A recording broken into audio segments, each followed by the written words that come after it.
Hello friends, PSPCL के लिए हमारा आज का टॉपिक रहने वाला है लीवरेज। इसमें टोटल हम 47 एमसीक्यूज करने वाले हैं, जिसमें सारा टॉपिक ये कंप्लीट हो जाएगा। आपको एक्स्ट्रा कुछ भी पढ़ने की ज़रूरत नहीं है।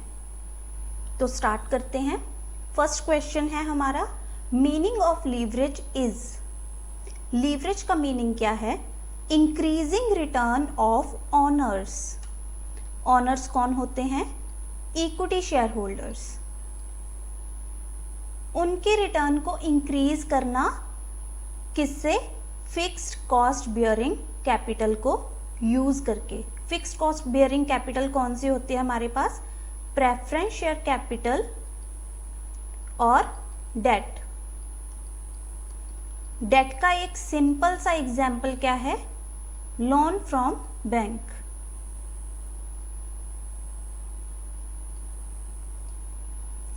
सो इसका आंसर आ जाएगा A, increasing return of share holders with the use of fixed cost bearing capital. Next question है, in case of high leverage change in profit will be more in comparison to less change in sales.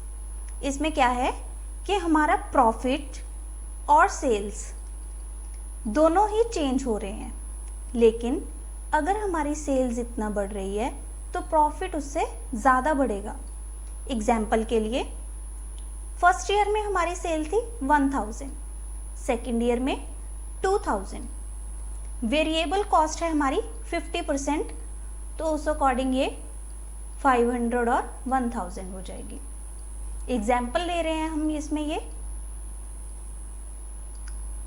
तो जैसे ही sales में से variable cost less हुई तो हमारे पास क्या आ जाएगा? कंट्रीब्यूशन। कंट्रीब्यूशन दोनों के केस में सेल्स के अकॉर्डिंग ज़्यादा इंक्रीज हो रहा है। पहले कम था तो अब इंक्रीज हो रहा है। फिक्स कॉस्ट हमेशा सेम रहती है, बाकी क्वेश्चन पे डिपेंड करता है कि फिक्स्ड कॉस्ट किस तरह से बढ़ या कम हो रही है। ठीक है, फिक्स कॉस्ट हम ले रहे हैं यहाँ पे 400। जैसे ही 400 हम लेस करेंगे तो यहाँ पे प्रॉफिट आ जाएगा हमारा 100 और यहाँ पे आ जाएगा 600।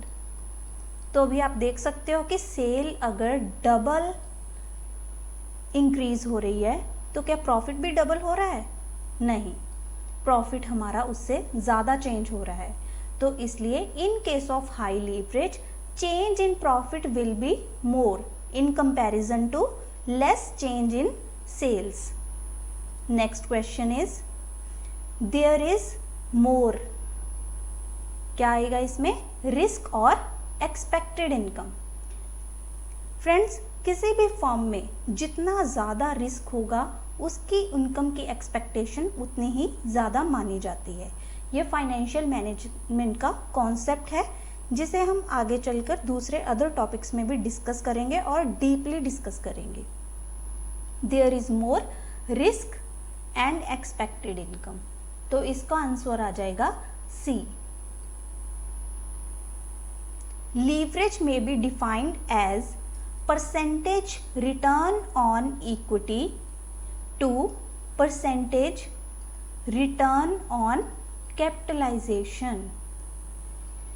तो ये क्या है? लीवरेज का ये जो फॉर्मूला है ये किसने दिया है? J.E. वॉल्टर ने। यहाँ पे सोलोमैन आएगा, सोलोमैन एजरा।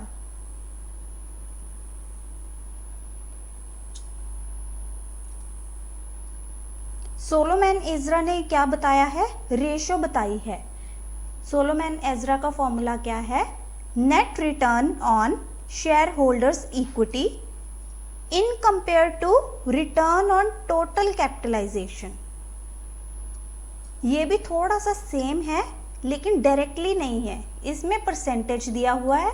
उन्होंने बताया है net return on equity divided by net rate of capitalisation.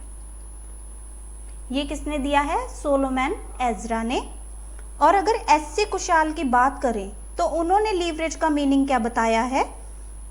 कि हम अपने बिजनेस में जो फिक्स फंड्स यूज़ कर रहे हैं, उनके ऊपर फिक्स पेमेंट जो करते हैं, जैसे कि बैंक लोन पे हम इंटरेस्ट पे करते हैं, उसी को इन्होंने लीवरेज बताया है। फिक्स्ड रिटर्न या पेमेंट, तो इसको उन्होंने लीवरेज बताया है। तो यहाँ पे इन तीनों का आ गया है। J.E. वॉल्टर ने बताया है कि percentage return on equity divided by percentage return on capitalization. Solomon Ezra की ओर से है net return on equity divide by net rate of return on capitalization. और S.C. कुशाल ने बताया है कि फिक्स सोर्सेज हैं जो फंड्स के, उनके ऊपर हम जो फिक्स पेमेंट करते हैं उसी को लीवरेज इन्होंने बताया है। Next question is contribution divided bye operating profit is formula of. अब लीवरेज कितनी तरह की होती हैं? बेसिकली तो दो तरह की होती है, फाइनेंशियल लीवरेज और ऑपरेटिंग लीवरेज। और जब इन दोनों को कंबाइन करके एक लीवरेज फाइंड आउट की जाती है तो उसे हम कहते हैं कॉम्पोजिट लीवरेज। ऑपरेटिंग लीवरेज का फॉर्मूला है contribution divided bye operating profit. Operating profit का दूसरा नाम क्या है? EBIT। अब इस फॉर्मूले को हम एक बेसिक सी फॉर्मूला से समझते हैं। इसका जो बेसिक है वो सेम रहने वाला है। जैसे सेल्स में से वेरिएबल कॉस्ट लेस किया तो हमारे पास क्या आता है? कंट्रीब्यूशन। और इसी कंट्रीब्यूशन में से जब हम फिक्स्ड कॉस्ट लेस करते हैं तो हमारे पास आता है EBIT। EBIT means operating profit. इसके बाद जैसे कुछ और चीज़ें लेस करते रहेंगे तो वो चीज़ें हमारे पास आती रहेंगी, लेकिन ऑपरेटिंग लीवरेज के लिए इतना सफिशिएंट है। फ्रेंड्स, इसके लिए मैं आपकी एक बेसिक सी क्लास बना दूंगी, उसमें आपको कंप्लीट बेसिक जो इसका होगा वो 4 to 5 मिनट्स में आपको बता दिया जाएगा, ताकि ये टर्म्स आपको पता चल जाएंगे कि सेल्स कौन सी होती हैं, वेरिएबल कॉस्ट कौन सी होती है, कंट्रीब्यूशन क्या होता है, फिक्स्ड कॉस्ट कैसे होती है और EBIT क्या होता है, राइट? तो आप वो क्लास ज़रूर देखिएगा। अदरवाइज इस टॉपिक के लिए इतना सफिशिएंट है। तो इसका आंसर आ जाएगा operating leverage. Degree of operating leverage is calculated with the help of. ऊपर हमने जो कैलकुलेट किया था वो था डायरेक्ट ऑपरेटिंग लीवरेज, लेकिन ये है डिग्री, परसेंटेज में कैलकुलेट करना। तो परसेंटेज में फॉर्मूला हमेशा इसके ऑपोजिट हो जाता है, रिवर्स पोजीशन में हो जाता है। तो वो आ जाएगा, जैसे हमने सिंपल में किया था कंट्रीब्यूशन डिवाइडेड बाय EBIT, तो इस केस में क्या आ जाएगा? Percentage change in EBIT divided by percentage change in sales. यहाँ पे आप सोच रहे होंगे कि यहाँ पे कंट्रीब्यूशन है और यहाँ पे सेल्स है, लेकिन कुछ ज़्यादा डिफरेंस नहीं आता है। अगर हम कंट्रीब्यूशन लेकर भी करते तो ये इतना ही आएगा, लेकिन ये फॉर्मूला के अकॉर्डिंग ही यहाँ पे सेल्स दिया हुआ है, ताकि डायरेक्टली हम इन दोनों को कंपेयर कर पाएँ। तो ये है ऑपरेटिंग लीवरेज की डिग्री का फॉर्मूला। तो इसका आंसर आ जाएगा B। The term operating leverage refers to sensitivity of operating profit to sales. तो ये किसने दिया है? एज़रा सोलोमैन। एज़रा सोलोमैन ने, वैसे ऊपर एक डेफिनेशन जो आई थी वो अकेले लीवरेज की थी जो एज़रा सोलोमैन ने दी थी, लेकिन ये किससे रिलेटेड है? ऑपरेटिंग लीवरेज से। Sensitivity of operating profit to sales, operating profit divided by sales. ये डेफिनेशन किसने दी है? Ezra Solomon. Operating leverage may be high और low, depends on fixed cost. Operating leverage का जो मेन फैक्टर है वो है इसकी फिक्स्ड कॉस्ट। फिक्स्ड कॉस्ट के ऊपर ही ऑपरेटिंग लीवरेज डिपेंड करता है। जैसे दो एग्जाम्पल हमने ऊपर लिए थे कि सेल्स जब 1000 थी और 2000 थी, तो उस केस में वेरिएबल कॉस्ट क्या होगी, राइट? तो कंट्रीब्यूशन तो सेम सेल्स के अकॉर्डिंग ही वो वेरी कर रहा था। अगर सेल डबल हो रही है तो कंट्रीब्यूशन भी हमारा डबल हो रहा है, लेकिन जैसे ही हम फिक्स्ड कॉस्ट को लेते हैं तो हमारे प्रॉफिट के ऊपर इफेक्ट डबल नहीं होता बल्कि डबल से ज़्यादा होता है। तो इसका मेन फैक्टर कौन सा हुआ? Fixed cost. If fixed operating cost is more than operating variable cost, then operating leverage will be high. ये कैसे आएगा? अगर हम ऊपर के क्वेश्चन को देखें, यहाँ पे हम ऑपरेटिंग लीवरेज अगर फाइंड आउट करें तो ये है हमारा कंट्रीब्यूशन और ये है EBIT। जैसे ही हम इन दोनों को फर्स्ट सिचुएशन में कंपेयर करते हैं तो हमारे पास ऑपरेटिंग लीवरेज कितना आता है? 500 divide by 100 is equals to 5। और सेकेंड केस में operating leverage is in percentage form, तो ये कितना आ जाएगा?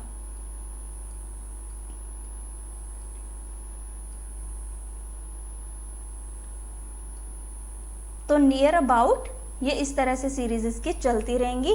तो ये आ गया है ऑपरेटिंग लीवरेज का, फर्स्ट केस में आ गया है 5 और सेकेंड केस में आया 1.66। आप इसे राउंड ऑफ करके 1.67 भी लिख सकते हो।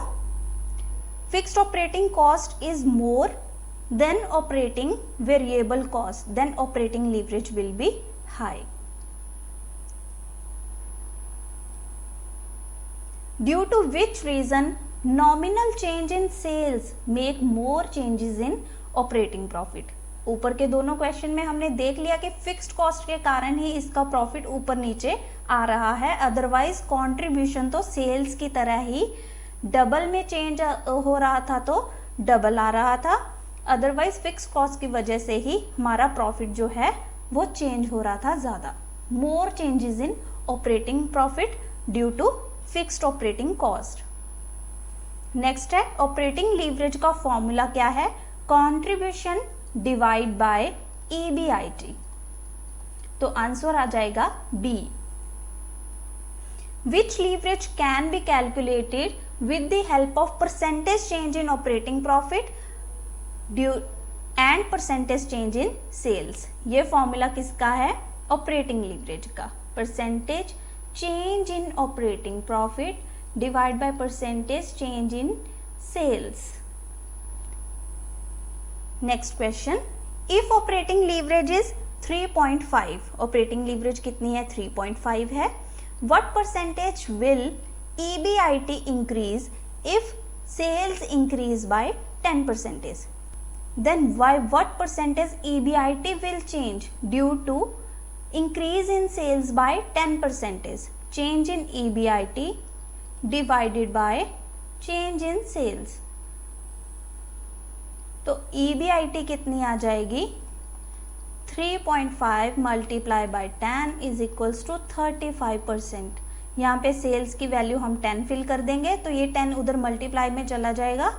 तो डायरेक्टली मैथ का फॉर्मूला यूज करके हम EBIT फाइंड आउट कर लेंगे। नेक्स्ट क्वेश्चन है operating leverage is affected by. वैसे तो जो प्रॉफिट होता है, जो इसका मेन फैक्टर है, वो इफेक्ट होता है ओनली फिक्स्ड कॉस्ट से, लेकिन ऑपरेटिंग लीवरेज किससे इफेक्ट होता है? फिक्स्ड कॉस्ट, वेरिएबल कॉस्ट और पर यूनिट सेलिंग प्राइस और सेल्स वॉल्यूम। तो इस केस में इसका आंसर आ जाएगा all the above. Next question, sales है हमारे पास 2 लाख, वेरिएबल कॉस्ट है 1,40,000, तो हमारे पास कंट्रीब्यूशन कितना आ गया? 60,000। फिक्स्ड कॉस्ट कितनी है? 40,000। तो हमारे पास EBIT यानी कि ऑपरेटिंग प्रॉफिट कितना आ जाएगा? 20,000। तो जैसे ही कंट्रीब्यूशन और ऑपरेटिंग प्रॉफिट को कंपेयर करेंगे तो 60,000 divided by 20,000 is equals to 3। So option आ जाएगा इसका B। Sale of the firm are 75 lakh और variable cost is 42 lakh। Now contribution is 33 lakh। तो इसमें जैसे ही फिक्स्ड कॉस्ट लेस करेंगे 6 lakh तो हमारे पास EBIT कितना आ जाएगा? 27 lakh। जैसे ही कंट्रीब्यूशन और EBIT को कंपेयर करेंगे तो हमारे पास आ जाएगा 1.9 double 2. Option A is the right answer. If operating leverage is 2, sale increase by 50%, then change in EBIT कितना आ जाएगा हमारे पास? 100%. वही मैथमेटिक्स का जो सिंपल बेसिक होता है उसे यूज़ करके हम उसे इधर मल्टीप्लाई में ले गए, तो हमारे पास चेंज इन EBIT कितना आ जाएगा? 100%. Operating leverage is 3. Firm wants to double its EBIT. अगर EBIT हमारी आज 100 है तो फर्म चाहती है कि वो 200 हो जाए, तो परसेंटेज चेंज कितना हुआ? 100%. इस क्वेश्चन में ज़्यादातर मिस्टेक ये हो जाती है कि स्टूडेंट्स इसको 200 ले चलते हैं डबल रीड करने के बाद. नहीं, अगर हम चाहते हैं कि EBIT डबल हो जाए तो चेंज कितना आएगा? 100%. देन चेंज इन सेल्स हमारा आ जाएगा 33.33%, because of 100 divided by 3 is equal to 33.33%. Next question is where degree of financial leverage is maximum. हमने वो पॉइंट बताना है जहां पर फाइनेंशियल लीवरेज मैक्सिमम हो. तो इसके लिए अब हम फाइनेंशियल लीवरेज जो हमारा सेकंड टॉपिक है इसका, उस पे आ जाते हैं. फाइनेंशियल लीवरेज कैसे कैलकुलेट होता है? हमारे पास होता है EBIT. EBIT में से हम इंटरेस्ट लेस करते हैं तो हमारे पास आ जाएगा अर्निंग बिफोर टैक्स. ये है earning before interest and tax, और उसमें से फिक्स्ड कॉस्ट बियरिंग जो चार्जेस है, यानी कि इंटरेस्ट के चार्जेस किस पे होते हैं? डेट पे होते हैं. उनको लेस करने के बाद हमारे पास क्या आ जाता है? EBT, earning before tax. इस अमाउंट के ऊपर हम टैक्स पे करते हैं, लेकिन फाइनेंशियल लीवरेज के लिए हमारे लिए यही दोनों टर्म्स ज़्यादा इम्पॉर्टेंट है. तो वो पॉइंट बताना है जहाँ पर फाइनेंशियल लीवरेज सबसे ज़्यादा होती है, वो होता है हमारा break even point. Break even point कौन सा होता है फ्रेंड्स? वो होता है जहाँ पर हमारी फिक्स्ड कॉस्ट हमारी सेल से पूरी हो जाए. Fixed cost divided by contribution per unit. इसे भी हम डिटेल में डिस्कस करेंगे. आप हमारी बेसिक क्लास ज़रूर देखिएगा, उसमें हम इस टॉपिक को कंप्लीटली डिस्कस करने वाले हैं. अदरवाइज ये टॉपिक CVP एनालिसिस जब हम करेंगे उसमें भी ये डिस्कस होगा. राइट, फिलहाल के लिए आप इसमें इतना ही याद रख लीजिए कि फाइनेंशियल लीवरेज मैक्सिमम कब होती है? ब्रेक इवन पॉइंट पर. Operating leverage is beneficial in. Operating leverage का हम यूज़ कहाँ पे कर सकते हैं? एक तो प्रॉफिट प्लानिंग में, और दूसरा है कैपिटल स्ट्रक्चर डिसीजन में भी. प्रॉफिट प्लानिंग में तो आपने देख ही लिया कि जैसे ही फिक्स्ड कॉस्ट ऊपर, फिक्स्ड कॉस्ट तो सेम रहती है, लेकिन उसका इफेक्ट डायरेक्टली किस पे पड़ता है? प्रॉफिट के ऊपर पड़ता है. और कैपिटल स्ट्रक्चर के केस में डेट, क्योंकि डेट के ऊपर हम फिक्स्ड इंटरेस्ट पे करते हैं. राइट, तो हमें डेट कितना लेना चाहिए, इक्विटी के थ्रू हमारे पास अमाउंट कितना आना चाहिए, प्रेफरेंस के थ्रू हमारे पास अमाउंट कितना आना चाहिए, तो ये सारे डिसीजन भी हम ऑपरेटिंग लीवरेज से लेते हैं. सो ऑप्शन आ जाएगा option D, both A and B above. Financial leverage is a process to increase rate of return on equity with the use of. Financial leverage का जो मेन फैक्टर है वो है डेट, क्योंकि वो क्या है? फिक्स्ड रेट चार्ज हमारा जो है फंड है जिस पे हम इंटरेस्ट पे करते हैं. यही है हमारा main factor. Earning before interest and taxes में से जैसे ही हम इंटरेस्ट लेस करते हैं तो हमारे पास आ जाता है earning before tax. Earning before interest and tax का दूसरा नाम क्या है? Operating profit. लेकिन फाइनेंशियल लीवरेज के केस में हम इसे EBIT लेकर ही चलेंगे. तो इसका मेन जो फैक्टर है वो आ जाएगा debt capital. Financial leverage is synonyms of trading on equity. Friends, इसमें ये एक टर्म जो यूज हुई है, ट्रेडिंग ऑन इक्विटी, कब होता है? जब फर्म डेट प्लस इक्विटी दोनों यूज करती है तो इसे कहते हैं हम ट्रेडिंग ऑन इक्विटी. और जब फर्म यूज करती है ओनली इक्विटी फंड्स तो उसे हम कहते हैं ऑनर्स फंड. राइट, तो फाइनेंशियल लीवरेज को हम दूसरा नाम क्या दे सकते हैं? Trading on equity. Financial leverage involves the use of funds obtained at a fixed cost in the hope of increasing return to common stockholders. Common stockholders कौन होते हैं? Equity shareholders. ये स्टेटमेंट किसने दी थी? वेन हॉर्न ने. ये दोनों terms इतनी ज़्यादा इम्पॉर्टेंट नहीं है, वैसे तो इम्पॉर्टेंट हैं, लेकिन ये क्वेश्चन बहुत ज़्यादा इम्पॉर्टेंट है. थोड़ा सा ट्रिकी लगेगा आपको देखने में, लेकिन ये बहुत इंपॉर्टेंट टर्म है. Now next question is which leverage explain the relationship between earning before interest and tax और earning before tax. Earning before interest and tax, earning before tax, ये कौन सी लीवरेज है? Financial leverage. Which leverage can be calculated with the help of percentage change in taxable profit divided by percentage change in operating profit. हमने बताया था ना कि जिस भी केस में जब डिग्री की बात आ जाए ना, परसेंटेज की बात आ जाए, तो फॉर्मूला रिवर्स हो जाता है. जैसे ऑपरेटिंग के केस में हुआ था कि हमारा फॉर्मूला क्या था? Contribution divided by EBIT. लेकिन जब जैसे ही बात डिग्री की आई तो हमारे पास आ गया percentage change in operating profit और परसेंटेज चेंज इन सेल्स. तो इसी तरह से इसमें भी जब नॉर्मली हम फाइनेंशियल लीवरेज कैलकुलेट करते हैं तो हमारा फॉर्मूला क्या आता है? EBIT over EBT. लेकिन जैसे ही ये परसेंटेज वाली फॉर्म में आता है तो ये इसका रिवर्स हो जाता है, राइट? तो इससे हम क्या कैलकुलेट करते हैं? Degree of financial leverage. Financial leverage is calculated with the help of operating profit and profit before tax.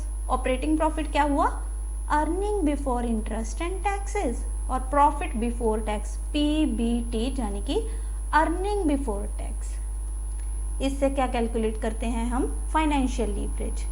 If financial leverage is 2.14, by what percentage taxable income increase if EBIT increase by 6%. हमारा formula क्या है degree के case में? Percentage change in EBT divided by percentage change in EBIT. So percentage change in EBT divided by EBIT कितना है? 6. ये multiply में चला जाएगा तो आंसर आ जाएगा हमारा 12.84. Formula of financial leverage. Financial leverage का फॉर्मूला क्या है? EBIT over EBT. ये आ गया करेक्ट. लेकिन EBIT का दूसरा नाम क्या है? Operating profit. Operating profit divide by EBT, ये भी आ गया करेक्ट. और जैसे ही हम EBT कैलकुलेट करते हैं, कैसे करते हैं? EBIT माइनस इंटरेस्ट, तभी आता है ना हमारे पास EBT. तो आ जाएगा EBIT over EBIT minus interest. तो ये तीनों ही फॉर्मूलाज करेक्ट हैं, तो आंसर आ जाएगा हमारा D option, all above. Next question is if equity capital is 20,000 और डेट है हमारे पास 40,000, ऑपरेटिंग प्रॉफिट आ रहा है हमारे पास 10,000, फाइनेंशियल लीवरेज हमें कैलकुलेट करना है. सो EBIT है हमारे पास 10,000, उसमें से इंटरेस्ट कितना लेस होगा? लेस इंटरेस्ट कितना आ जाएगा? 10% ऑफ 40,000, 4,000. तो हमारे पास EBT कितना आ गया? 6,000. फॉर्मूला क्या आ जाएगा? EBIT over EBT. 10 divide by 6, 1.67. Next question is when capital structure consists of equity share capital and preference share capital. हमने बताया था ना हमारे सोर्स ऑफ फंड्स कौन से होते हैं? Equity share capital, preference share capital और डेट. तो इस केस में हमारे पास एक नया फैक्टर आ चुका है जो है प्रेफरेंस शेयर कैपिटल. तो EBIT में से इंटरेस्ट लेस करने से पहले हम क्या करेंगे? प्रेफरेंस डिविडेंड को लेस करेंगे. लेकिन अभी आप सोचोगे कि मैम इससे तो इसके जो हम नीचे टैक्स पे करते हैं वो अमाउंट बहुत ज़्यादा कम हो जाएगा। तो नहीं, टैक्स का अमाउंट हमें उतना ही देना पड़ेगा, इसलिए हम इस प्रेफरेंस डिविडेंड को क्या कर देंगे, ग्रॉस अप।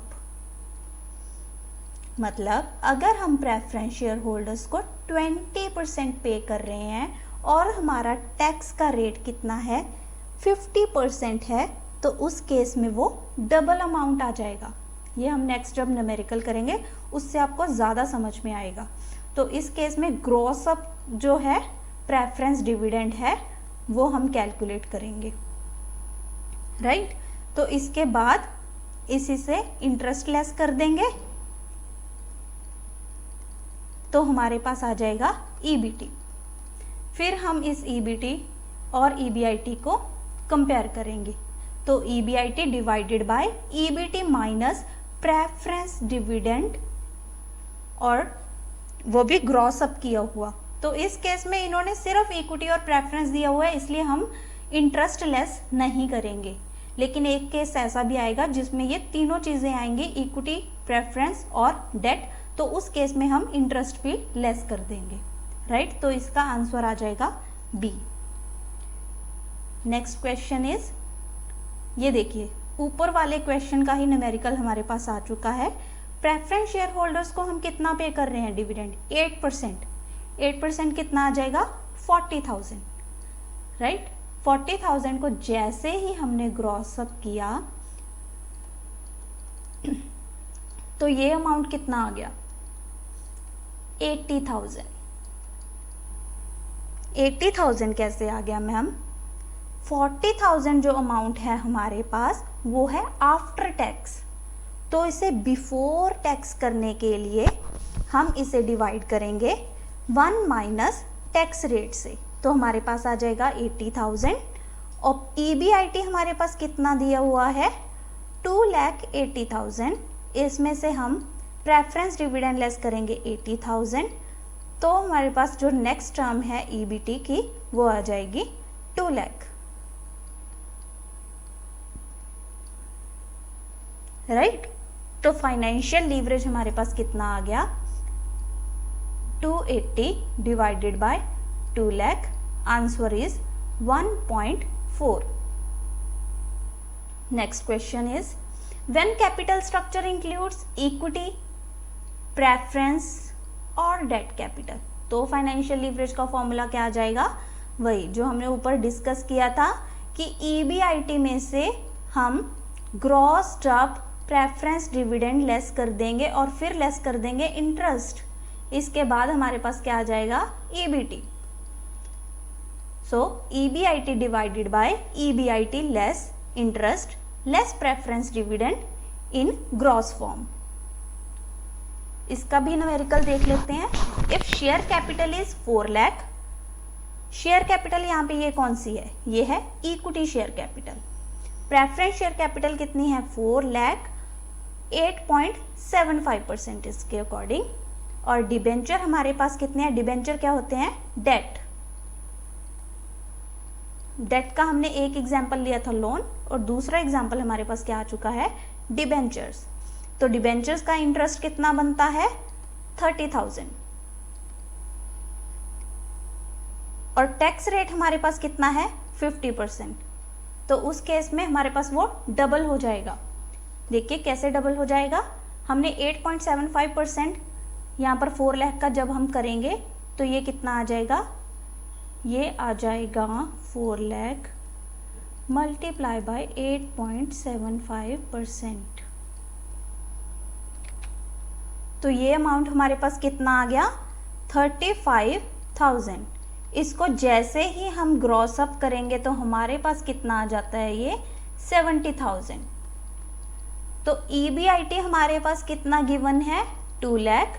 2 लाख में से डेट का इंटरेस्ट लेस किया 30,000, और प्रेफरेंस डिविडेंड का ग्रॉस अमाउंट हमने कितना लेस किया, 70,000। तो ईबीटी हमारे पास कितना बच गया, 1 लाख। 1 लाख और ईबीआईटी को दोनों को जब हम कंपेयर करेंगे तो 2 लाख डिवाइडेड बाय 1 लाख, तो आंसर आ जाएगा 2। So A option is the correct. Formula of financial leverage with EPS approach. EPS approach कौन सी होती है? हमारे पास ये परसेंटेज की जो अप्रोच होती है उसे हम ईपीएस अप्रोच कहते हैं। सो ईपीएस अप्रोच को हम किस तरह से समझ सकते हैं? ईपीएस क्या होता है? Earning per share. Earning per share क्या है? हमारे जो शेयर होल्डर्स हैं, इक्विटी शेयर होल्डर्स हैं, उनके पास कितनी अर्निंग जाएगी। तो ये कैसे जाएगी? Earning before interest and tax में से प्रेफरेंस डिविडेंड लेस कर देंगे इंटरेस्ट, तो हमारे पास आ जाता है अर्निंग बिफोर टैक्स।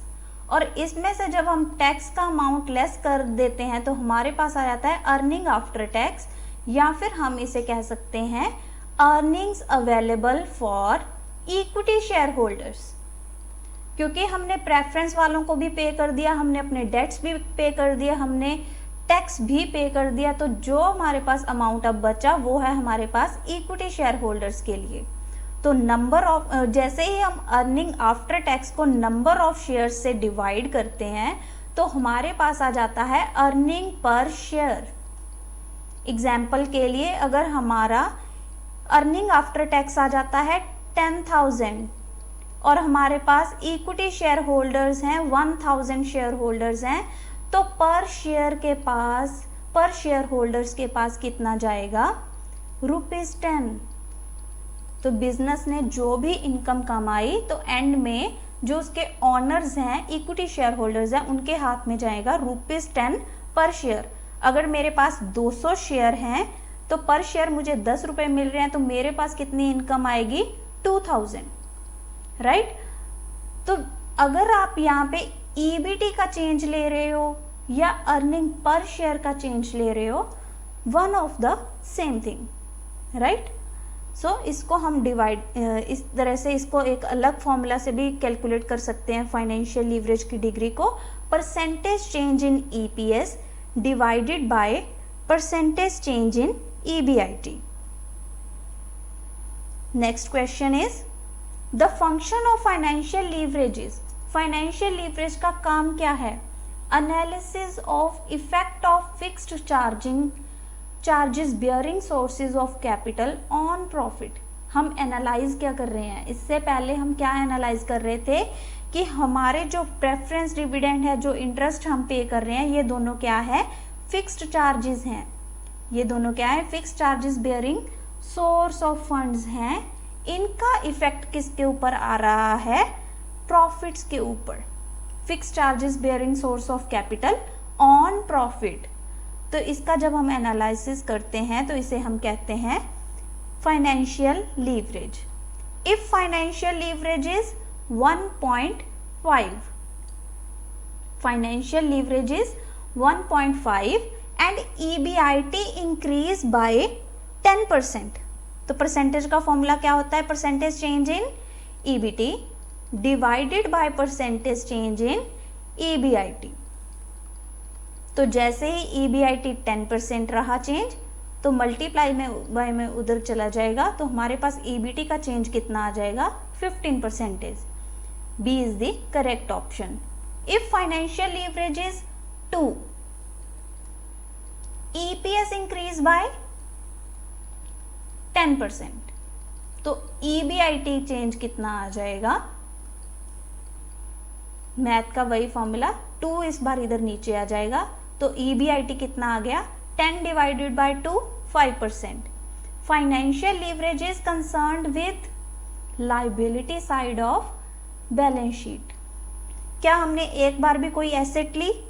क्या हमने मशीनरी, बिल्डिंग, जो इसका होता है हमारे पास स्टॉक, डेटर्स, कैश, क्या इन सब चीज़ों को हमने डिस्कस किया? नहीं, क्योंकि ये सारी किसकी हैं? एसेट साइड की हैं। तो लाइबिलिटी साइड पे हमारे पास क्या आ जाता है? बैलेंस शीट की 2 साइड्स होती हैं, liability and asset. Liability side में हमारे पास क्या आता है? Share holders funds, debentures, debt, outstanding liabilities. Share holders 2 तरह के होते हैं, इक्विटी और प्रेफरेंस। तो हमने जो इन दोनों तीनों चीज़ों को डिस्कस किया तो ये क्या है, liability side of balance sheet. Which of the following is not a limitation of financial leverage. Financial leverage की लिमिटेशन क्या है? फाइनेंशियल लीवरेज की जो मेन लिमिटेशन है वो है debt fixed cost. Fixed cost जो हम प्रेफरेंस डिविडेंड और इंटरेस्ट पे कर रहे हैं। इसमें हमारे पास एक और लिमिटेशन आ जाती है, फियर ऑफ ओवर कैपिटलाइजेशन। कहीं डेट, इक्विटी और प्रेफरेंस का मिक्सचर बनाते बनाते कहीं कैपिटल हमारे पास बहुत ज्यादा ना हो जाए। इम्प्लिसिट कॉस्ट कौन सी होती है? इम्प्लिसिट कॉस्ट होती है हमारे पास अपॉर्चुनिटी कॉस्ट।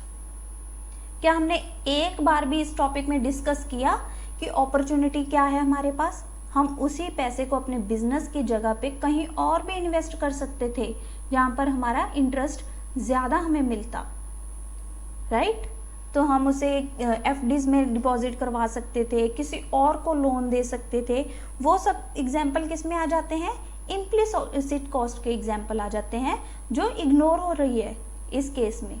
तो ये तीनों तो इसकी लिमिटेशन हैं, लेकिन इंक्रीज इन बिजनेस रिस्क इसकी लिमिटेशन नहीं है। Because of if there is more risk then in that case more return. More risk more return, ये हमने स्टार्टिंग में ही लीवरेज के डिस्कस किया था कि जब लीवरेज ज़्यादा होती है तो उस केस में रिस्क भी ज़्यादा होता है और रिटर्न भी ज़्यादा होती है। तो इसका एक और केस हमने डिस्कस किया था, रिवीजन की तरह पे हम ले लेते हैं। ब्रेक इवन पॉइंट पे हमारी फाइनेंशियल लीवरेज ज़्यादा होती है। Next question is which of the following is the formula for calculating combined leverage. हमने ऑपरेटिंग लीवरेज भी कर लिया, फाइनेंशियल लीवरेज भी कर लिया। तो जैसे ही इन दोनों को कंबाइन कर देंगे तो हमारे पास क्या आ जाएगा? Combined leverage. तो इसका फॉर्मूला क्या आ जाएगा? ऑपरेटिंग लीवरेज के फॉर्मूला को मल्टीप्लाई कर देंगे फाइनेंशियल लीवरेज के फॉर्मूला से। ऑपरेटिंग लीवरेज का फॉर्मूला क्या था? Contribution divided by EBIT. और फाइनेंशियल लीवरेज का क्या था? EBIT divided by EBT. तो जैसे ये दोनों तो कैंसिल हो जाएंगे तो हमारे पास फॉर्मूला क्या रह गया? Contribution divided by EBT.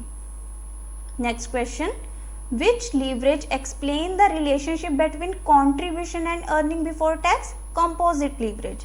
Contribution divided by EBT is composite leverage. Next question, which leverage can be calculated with the help of percentage change in profit before tax और percentage change in sales। अब हमने operating leverage की जब degree find out की थी तब हमने कौन सा फॉर्मूला यूज किया था? तो हमने किया था percentage change in profit divided by percentage change in sales. और जैसे ही हमने दूसरा क्या यूज़ किया था? Percentage change in EBT divided by percentage change in EBIT. EBIT क्या है इस केस में? प्रॉफिट है, राइट? इन दोनों को कैंसिल कर दिया तो हमारे पास क्या बच जाएगा? Percentage change in EBT divided by percentage change in sales, right? Earning before tax divided by sales. तो ये आ जाएगा हमारे पास degree of financial leverage, combined leverage. Now next question is, sales हमारे पास है 2 लाख, उसमें से वेरिएबल कॉस्ट लेस हो जाएगी 1,40,000। तो हमारे पास कंट्रीब्यूशन कितना आ जाएगा? 60,000। कंट्रीब्यूशन में से जैसे ही फिक्स्ड कॉस्ट लेस की 40,000 तो हमारे पास क्या आ जाएगा? अर्निंग बिफोर हमारे पास आ जाएगा earning before interest and taxes यानी कि ईबीआईटी 20,000, राइट? तो नेक्स्ट इज, जैसे ही ईबीआईटी हमारे पास आ गया 20,000, उसमें से हम इंटरेस्ट लेस कर देंगे 10,000 का। 10% ऑफ 1 लाख इज 10,000। तो हमारे पास ईबीटी कितना आ गया?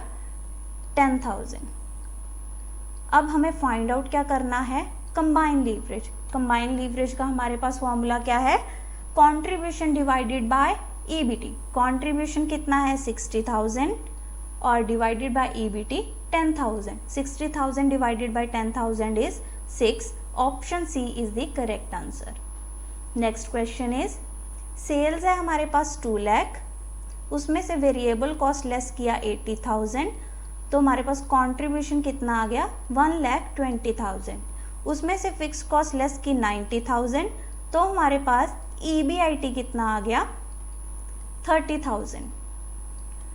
अब जैसे ही ईबीआईटी में से हम लेस करेंगे इंटरेस्ट 5,000, तो हमारे पास ईबीटी कितना आ गया 25,000। सो कंट्रीब्यूशन और ईबीटी को जैसे ही कंपेयर करेंगे तो हमारे पास कितना आ जाएगा, ये 1,20,000 divided by 25,000,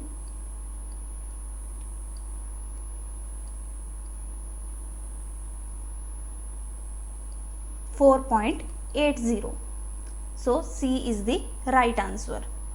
Next question is, if composite leverage is 4, then by what percentage will taxable income increase if sale increase by 6%? Change in sales 6%, change in income, taxable income यानी कि अर्निंग बिफोर टैक्स, ईबीटी का change कितना आ जाएगा 6 multiply by 4, 24%. Next question is, variable cost as percentage of sales is 66/3. Means variable cost is 66.67% of sales. So contribution कितना आ जाएगा 33.33% of sales. Operating leverage हमें 5 दिया है और फाइनेंशियल लीवरेज दिया है 3. Find the value of sales. Operating leverage कितना है 5 is equals to contribution divided by EBIT and financial leverage is 3 is equals to EBIT divided by EBT.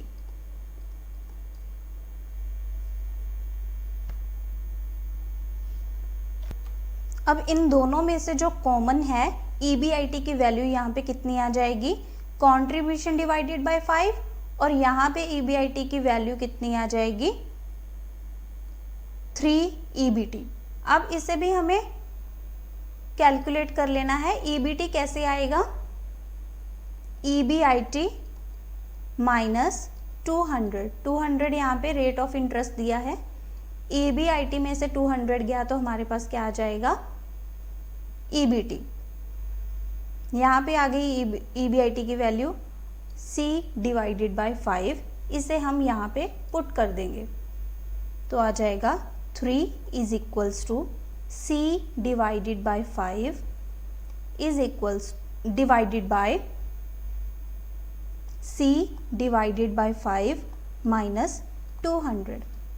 जैसे ही इसे सॉल्व करेंगे तो हमारे पास आ जाएगा 3 is equals to C divided by 5 divided by C minus 1000 divided by 5. 5 से 5 cancel हो जाएगा तो हमारे पास क्या आ गया, C is equals to 3C minus 1000. तो यहाँ से C की वैल्यू कितनी आ गई 1500. तो यहाँ पे ऑलरेडी हम कैलकुलेट कर चुके हैं कि C इज 33.33% of sales. So sales is equals to कितना आ जाएगा 1500 की वैल्यू कितनी है 33.33%. तो ये हमारे पास आ जाएगा 4500 is the right answer. Sales की वैल्यू कितनी आ गई 4500. Next question, this is the last question of this chapter. Operating leverage is 2,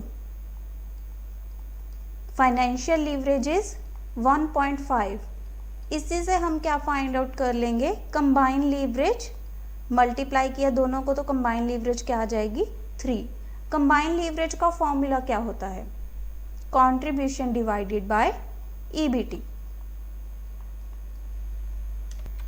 इसका एक और फॉर्मूला होता है जो परसेंटेज वाला है, वो है combined leverage is equals to percentage change in EBT divided by change in sales, जो इस क्वेश्चन में लगेगा। क्योंकि ऑपरेटिंग लीवरेज 2 है, फाइनेंशियल लीवरेज 1.5 है, तो कंबाइंड लीवरेज हमारे पास कितना आ गया? 3। सेल कितने से इंक्रीज हो रही है? 5% से, और हमें कैलकुलेट करना है ईबीटी विल राइज बाय। तो इसका फॉर्मूला क्या आ जाएगा? 3 is equals to percentage change in EBT divided by percentage change in sales. Sales की वैल्यू है 5 और ये 5 इधर मल्टीप्लाई में चला जाएगा, तो हमारे पास earning will rise by 15%। Friends, यहीं पे हमारा लीवरेज टॉपिक कंप्लीट होता है। ये 47 क्वेश्चंस सफिशिएंट है, इनसे बाहर कोई क्वेश्चन नहीं आएगा। स्टेटमेंट चेंज हो सकती है, फॉर्मूला वही रहने वाला है। सो कॉन्सेप्ट बेस पे ये पूरी क्लास रही है, तो आपका लीवरेज टॉपिक ये कंप्लीट हो चुका है।